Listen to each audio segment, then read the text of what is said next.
Amateur Traveler is in its 20th year now, but can you imagine if I had people on the show who had never been to the destination, but had just read about it or seen a movie about it? That wouldn't make any sense at all, and you wouldn't listen. We all know how important it is to receive advice from people who know a destination to get the most authentic local experience. And a great option for experiencing this is Explore Worldwide and their authentic small group adventures, led by local tour leaders, perfect for solo travelers who want to meet like minded people with a desire for adventure. I'm often an independent traveler, but two of my last three trips were with small group tours because they organize everything and it's a lot easier. If you want to recreate the tour I did to Malta, they have a Malta and Gozo Discovery Tour. I'm intrigued by one of their tours called A Taste of Sicily. The company again is Explore Worldwide, and visit exploreworldwide.com to learn more. And thanks to Explore Worldwide for sponsoring this episode of Amateur Traveler. The nights are long, the days are short, and the weather is chilly to downright cold, depending on where you are. It's a good time to slip into a Quince iconic Mongolian cashmere sweaters, which start at only $50. You can treat yourself to everyday luxury at an affordable price with Quince. If you really want to dive into luxury, you can check out their leather handbags, washable silk shirts, and European linen sheet sets. Whatever you're looking for at Quince, all the prices are 50 to 80% less than similar brands, and they do that by partnering directly with top factories and cutting out the middleman. They only work with factories that use safe, ethical, and responsible manufacturing processes. And of course, they use premium fabrics and finishes for that luxury feel in every piece. But you've already heard me rave about my Quince travel pants. Treat yourself this winter without the luxury price tag. Go to quince.com/traveler for 365-day returns plus free shipping on your order. That's QUINCE.com/traveler to get free shipping and 365-day returns. Quince.com/traveler. And thanks to Quince for sponsoring this episode of Amateur Traveler. Got my bags packed, I'm on a roll. I'm heading out there and I'm ready to go. Amateur Traveler, episode 128. Today the Amateur Traveler goes to Micronesia. You might not be able to find this island paradise on the map, but you'll learn about swimming with jellyfish, World War II history, and other surprises today on the Amateur Traveler. I know that I should be heading home, but maybe not today. Welcome to the Amateur Traveler. I'm your host, Chris Christensen. Before I get into the interview today, I have two news stories for you. The first one sounds like it's coming right out of the movies.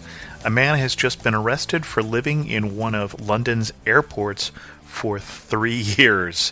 In a scene right out of the movie The Terminal, a man has been living in one of the London airports. Unlike the movie, this story does not yet have a happy ending. A homeless chef was locked up for 3 years after making the Gatwick airport his home. Anthony Delaney ate, showered, and slept at the busy airport, brushing off security staff who stopped him more than 30 times. He told his lawyers he was happier staying there because he was clean, dry, and warm.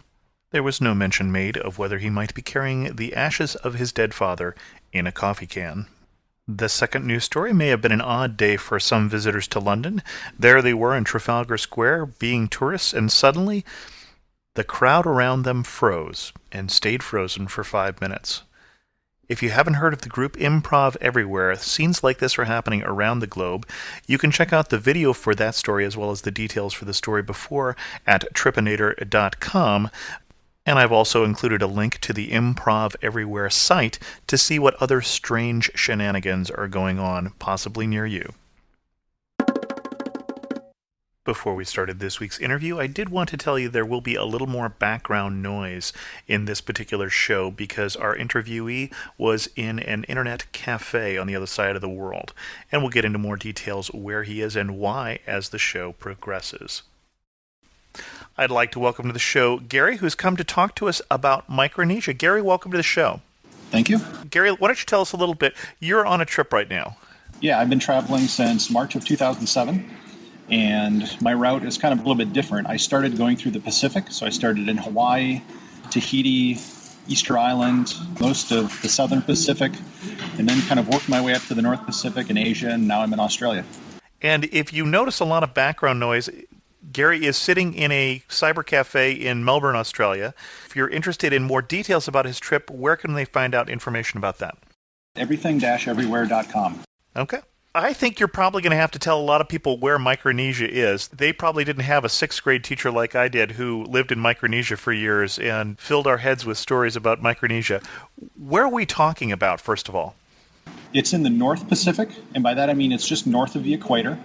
It is an area which has strong ties to the United States. There are really three definitions of Micronesia. One is there is a country called Micronesia, the Federated States of Micronesia. Right. There is the kind of political grouping, which after World War II was known as the Trust Territory of the Pacific.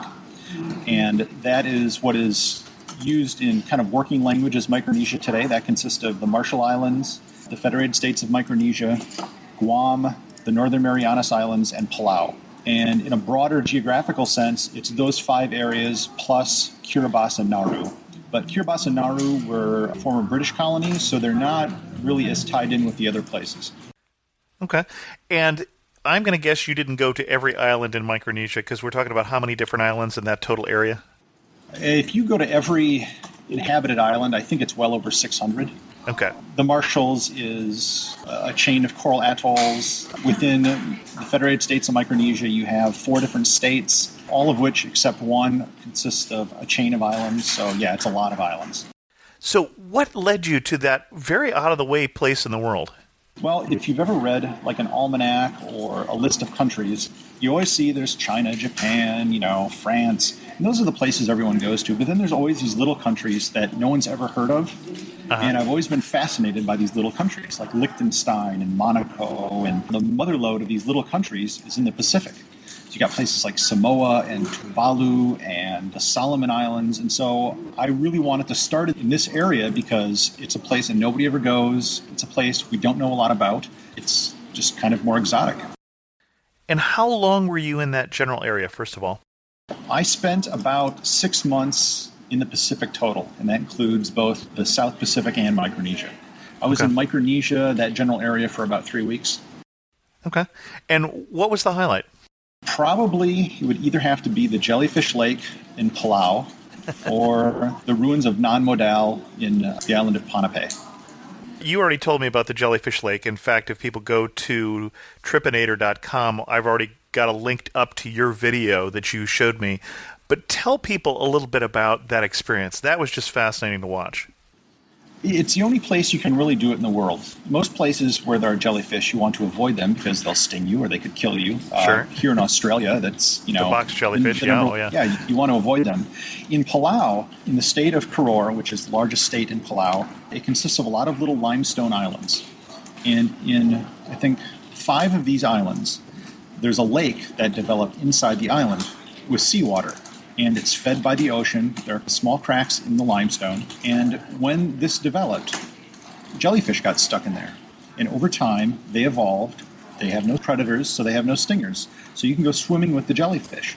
There's a couple small fish in the lake. For the most part, they spend all day just going back and forth across the lake, following the sun. You go snorkeling. There's no scuba involved. They're very close to the surface. It's very accessible. If you don't like diving, not a problem. Even if you can't swim well, you can go with a life preserver and swim with the jellyfish. Swimming with the jellyfish in Palau is like nothing you can do on Earth. It's a very surreal experience to have these creatures touch you because there's nothing else really like it. It's this amorphous blob when it comes up and it touches you, and it's a very soft, doesn't hurt at all, but the first time it happens, it's kind of discomforting until you get used to it. I would think you'd have sort of a natural tendency, if you've been in water with jellyfish before, to try and avoid these. I think a lot of people do, but I'm from the Midwest, so I didn't know any better. So Okay. I had no problem swimming with them. Okay. They're about the size of your fist, the largest ones, maybe a little bit bigger, and the smallest ones are maybe the size of your thumb, tip of your thumb. And I know most of you don't usually go to the website after you watch a particular episode and look at a video, but you have to go see this one. It's just really fascinating to watch. Just a very beautiful experience. I shot that with a rental camera, just a cheap point and shoot that was in a waterproof case. I got it for the day because we were going diving. And the Jellyfish Lake is what we did during our surface time. While we were waiting, you have to wait an hour or two, depending on how deep you dive. So what we did is we went to the Jellyfish Lake, had lunch, and I had this cheapo camera. And I also have a lot of camera equipment I carry with me. So I had a 2 gigabyte compact flash card. I put it in and just shot video instead of still photos with it. And that was it. Your two highlights were the Jellyfish Lake, and then what was the other one? I've forgotten, I'm afraid. Non-Modal is a ruins on the island of Ponape in the Federated States of Micronesia. And it's for the most part relatively unknown. I'd never heard of it before I had visited, but it probably deserves to be on a list of some of the great ruins of the world. I've heard it described as a cross between Venice and Machu Picchu. It is created with these very large basalt logs. The structures are built as if you were creating a log cabin. And all around the structures, some of which have walls that go up maybe 20 feet high, are these canals. And all of the islands with the buildings on it are connected with wooden bridges. And for the most part, the ruins have been left alone. On the other hand, there's actually been nothing done as far as restoration. As far as I know, there's no park there. Nothing is being done by the government to protect it. And I think it actually might be on private land because I had to pay $2 to some family that was taking a nap to go walk around. But it's really an amazing thing. And we had to go there by sea. We had to take a boat, go through the lagoon to actually wind up at Non-Modal. And we entered through the sea, and there's kind of a little ancient harbor that's there. Interesting. You talked about waking up the families taking a nap. So you're out of the way. How much tourism is there on Ponape, for instance? With the exception of Guam, which gets a lot, and Saipan in the Northern Marianas Islands, they get very little tourism. Nowhere in Micronesia, I would say, there's anything resembling like a high-end resort. Okay. In the state of Chuuk, that's one of the very famous diving sites, Truk Lagoon, also known as Chuuk Lagoon. Okay. That's where a large part of a Japanese fleet was sunk during World War II. Recall that. That's a very famous dive site. I don't know, maybe the biggest hotel there might have, say, 30 rooms. Not very high-end. Interesting. On Ponape, I think Ponape is probably the most beautiful island I've seen in the Pacific. I think it's on a par with Bora Bora. But the problem is the only way you can get to Ponape is there's a flight that goes one day from Honolulu to Guam and the next day from Guam to Honolulu.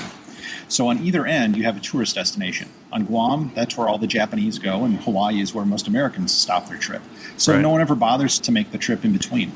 And Palau is even harder to get to because most flights come from Guam. There's, I think, one a week or twice a week that comes from Australia, a few from Manila.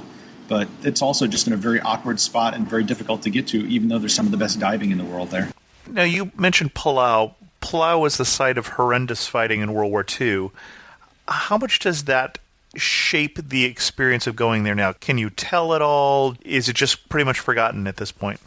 In Palau, I saw very little in the way of World War II historical sites. On Saipan, however, there was a great deal dedicated to it, as well as on Guam. The Battle of Saipan was something I knew very little about until I had gone there. One of the things I didn't know is that Saipan was actually populated by Japanese civilians prior to the start of the war. So when the Americans invaded Saipan, it was really the first Japanese territory that they invaded. That had Japanese civilians. And what happened during the Battle of Saipan is that as the Marines took the island, the civilians were pushed to the north end of the island, where there was a very large cliff. And the Japanese had been told that, well, the Americans, they will rape you, they will kill you, they will murder your children, this war propaganda. And what happened is the women began jumping off the cliff. And several hundred Japanese killed their children, and they jumped off the cliff to avoid being captured by the Americans. This was all filmed. Yeah, I've seen it.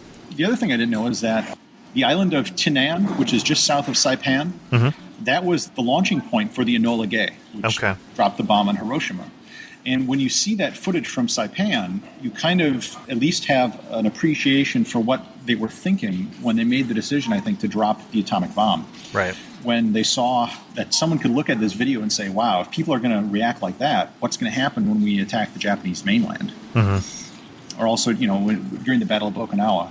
It was actually really interesting because I started my trip in Hawaii. I got to see Pearl Harbor. And I also kind of worked my way through the Pacific. I was in New Caledonia, Vanuatu, Guadalcanal. I did get to go to places like Palau, Tarawa. And then finally I did end up in Hiroshima. And it was kind of, you got a sense of the flow of the war in the Pacific. Interesting. What do you wish you had known before you went? I think you said you didn't do a lot of planning ahead of time.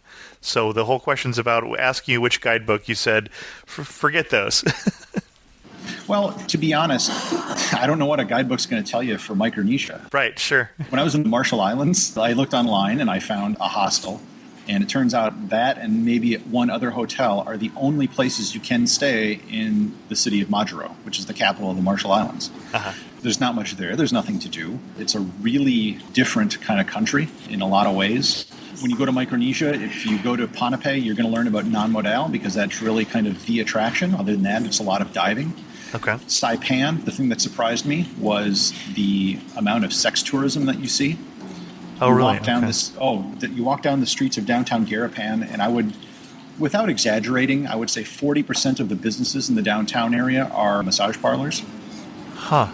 And I was propositioned probably 5 times in the first 15 minutes I was there.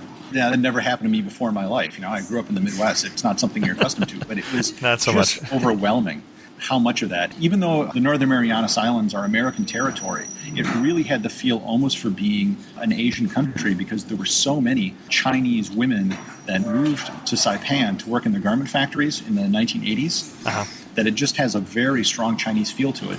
Interesting. What was the biggest surprise? So that sounds like one of them, at least. Learning about the Marshall Islands, I thought was fascinating, why this country came into being.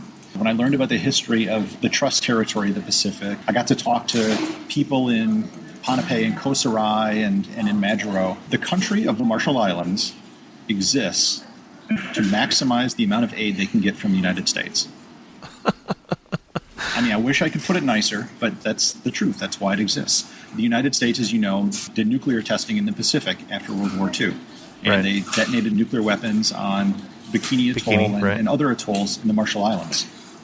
And the United States has been paying reparations to people who lived on Bikini, and I think there were 200 some original people on the island that were Uh-huh. resettled. That 200 has grown to about 3,500 in a couple decades through marriage and children and other reasons they don't know. So you have a large part of the population of the Marshalls, which is dependent upon U.S. aid. They can now move back to Bikini, but no one really wants to because they've got accustomed to life in Majuro. Well, one thing I didn't point out is that all those places I mentioned in Micronesia, including Palau, FSM, and the Marshalls, all use U.S. currency. They're all part of the U.S. postal system. So they have their own zip code, they have their own postal abbreviations. So they're all tied very heavily to the U.S. They all signed compacts of free association when they became independent. And it was very evident in the Marshalls as I was walking. I saw a crew, it was a small unit of Army engineers, and they were building a basketball court and fixing up a school. Before I had got there, a Navy ship arrived, and they were doing free physicals and other health things for people on the island.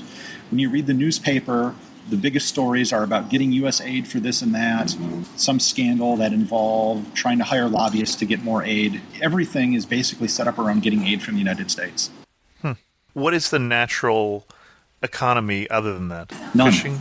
None. To be honest, the Marshalls, every square inch of the country is coral atoll, which means there's no minerals, there's no forest, there's no agriculture really other than some taro patches and coconut. They don't have a fishing fleet, so they sell their fishing rights usually for a song to places like Japan or Taiwan. Huh.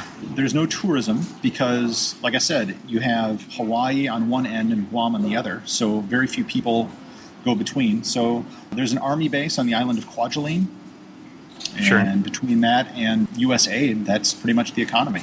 A lot of the people in the Marshalls have moved either to Guam or to Honolulu and some to California. Part of the Compact of Free Association means that they can come to the U.S. freely. They don't need a green card to work.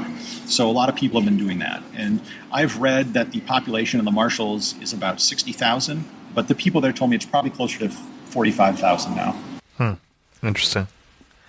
Palau, however, is a very developed place, very strong tourism industry. They are very, very concerned about protecting the reefs because they realize that's where their money's from. Sure. They've shot 2 episodes of Survivor there. It's a really very nice place to visit. Okay.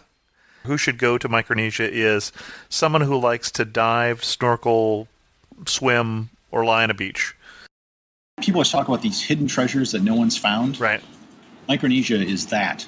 without question, especially Ponape, Koh Sarai, Chuuk, and Yap, the Federated States of Micronesia. Okay. Simply because it's hard to get to, and it's never going to get easier to get to. It's affordable. I stayed in Ponape at what I think is probably one of the nicer hotels on the island. Everything was made out of wood, natural materials, natural construction techniques. Wonderful place overlooking the lagoon, beautiful scenery, fresh papaya for breakfast every day, all well under $100 a day.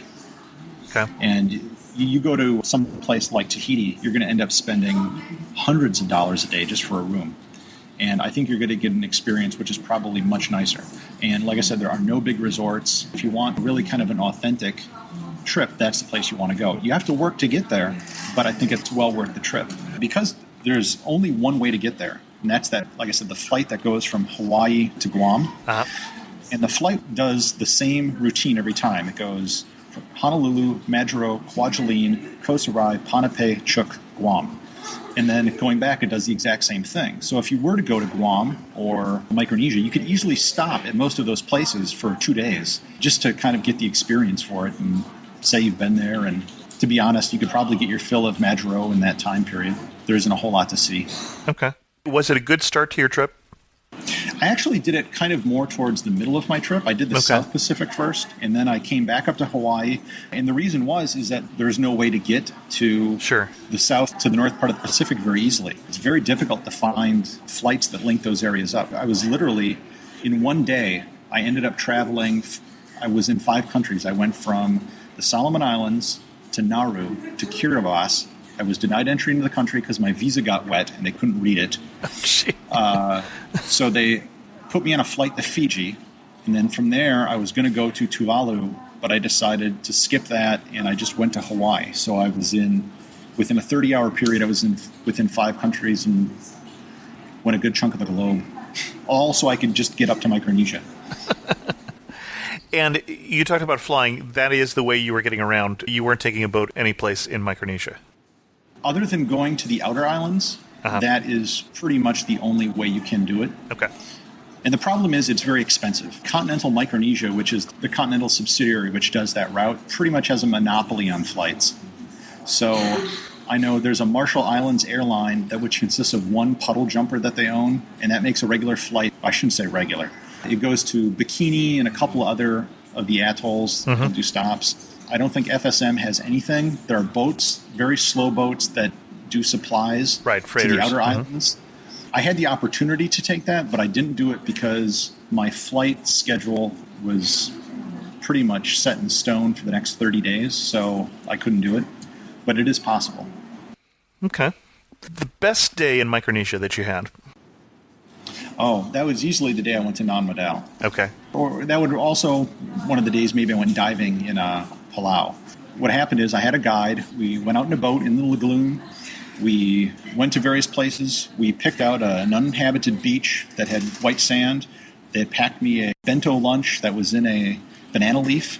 So I had that on the beach. Went back in the boat. We encountered a rainstorm from which I got some excellent photos. Went to Non Modal, went to a couple of very beautiful waterfalls on the island, and then went back. It was a really great day.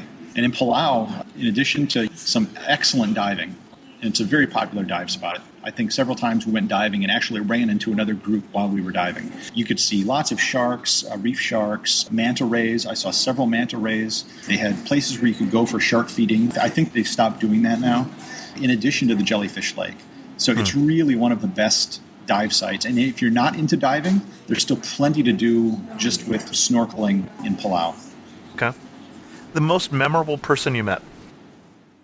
The most memorable person I met? That would probably have to be the American expats. There was one that ran a hotel in Ponape and a couple that ran a hotel in Koh Sarai. The couple in Ponape had been living there for 30 years, ever since it was the Caroline Islands. Their son was born there. He's an American, but he speaks fluent Ponape. And it was very interesting. They have people that work at the hotel, and he's able to speak in Ponape with them. And they have been there living in paradise for 3 decades now, and it was just very interesting to talk with these people, how they've seen everything happen to this island, and the world just kind of keeps passing the country by. Literally, and when I was talking to them, they didn't know what was going to happen because the Marshalls were initially going to be part of this grand Micronesia. But all the different countries just began splitting off. Palau didn't want to have anything to do with them because they felt they were ethnically different enough. Northern Mariana said, no, we're going to become a U.S. territory. And then it was the Carolines and the Marshalls that were left over. And the Marshalls said, no, we don't want you diluting the funding we're getting from the U.S. government. So they became their own country. And the Federated States of Micronesia are what's left over. And just hearing him tell the story of what's happened over the decades was really kind of interesting. Anything else that people should know as we wrap this up? One thing you'd want people to know if they were going to go to this part of the world? Don't expect a 5-star experience.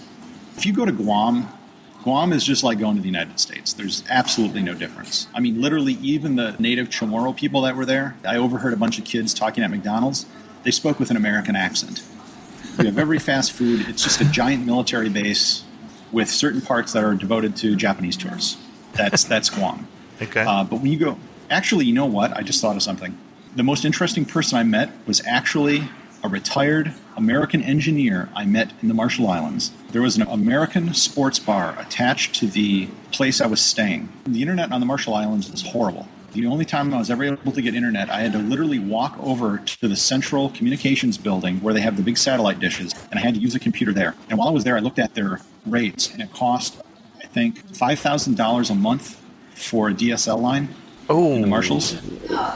And that's just for the connection. That's just for the line, not for the bandwidth, which was an extra $800 a month. Oh, my goodness. So I'm at my computer writing an article for my website, and there are several of these Western guys at a table. And I later found out this is kind of the expatriate club. They would come and have breakfast in the morning and talk. And eventually they walked over and they said, "What are you doing here?" because nobody ever comes to visit the Marshalls. And I got to know these guys pretty well the next couple of days, and a lot of them just had amazing stories to tell. One guy had a Marshallese wife and had been everywhere. He had been on a boat, merchant marines. You know, I was showing him on Google Earth where I was going, and he said, "Oh, I've been there, all these just out-of-the-way places." This one guy was an engineer, and he basically sold all his stuff and was looking for a place. He just wanted to get away from it, like far away.